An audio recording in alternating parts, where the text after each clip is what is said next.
Okay, so get ready, because we're diving into something a little different today. Totally. We're not looking at like the usual news or research. We're going Hollywood.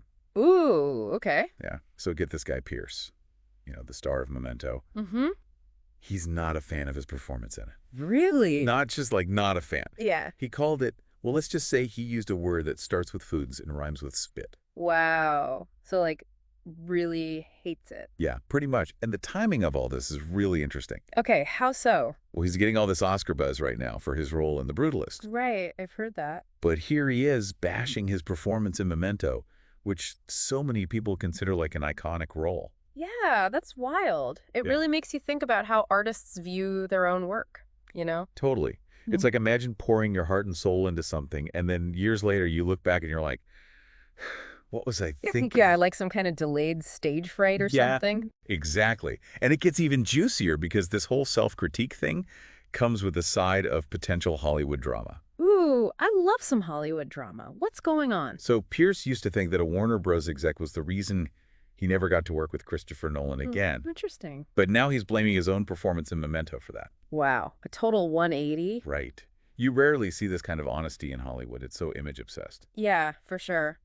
It makes you wonder what changed for him to be so open about this all of a sudden. Well, the article I read said that Pearce watched Memento again recently before doing a Q&A with an audience. Oh, wow. And he was apparently horrified by it. No way. Yeah, he compared it to nails on a chalkboard. Ouch. And get this, he rated his performance a 5 out of 10. A 5.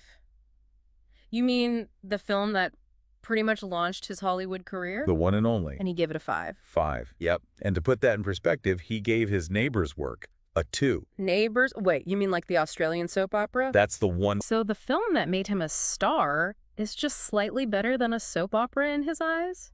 Apparently so. It's pretty wild, right? Yeah, I mean, it really shows you how subjective art is. What one person loves, another person might totally hate. Totally. And for actors, it's got to be even more intense because they're the ones embodying the roles. Oh, absolutely. But the thing is, Pearce isn't just like joking around or being self-deprecating. He's seriously critical of his performance. Yeah, I noticed that too in the article. He talks about specific choices he made, like line readings and his physicality and stuff. It's like he's analyzing his past self through the eyes of the actor he is now. That's a really good point. It shows real growth and self-awareness. He's not just saying, oh, I was terrible. He's pinpointing what he thinks didn't work, which is what good artists do. Exactly.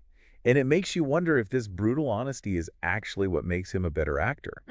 Like, is it healthier to admit your flaws than to pretend they don't exist? That's a really interesting question. It makes me think about how we as viewers should look at this whole thing. Yeah. Does knowing that an actor hates their performance change how we see it? That's a tough one. Right? Can we still enjoy a film even if we know the star cringes every time they watch it? It's a total mind bender. It is. So here's a challenge for everyone listening. Next time you watch Memento, try to see it through Guy Pearce's eyes. You might notice things you didn't before, or maybe you'll totally disagree with his assessment. Yeah. But either way, it adds a whole other dimension to watching it. I love that. It'll make you think about the film in a completely different way. Exactly. And about the nature of art itself. Well said. Thanks. And on that note, we'll wrap up this deep dive. Thanks for listening, everyone. See you next time.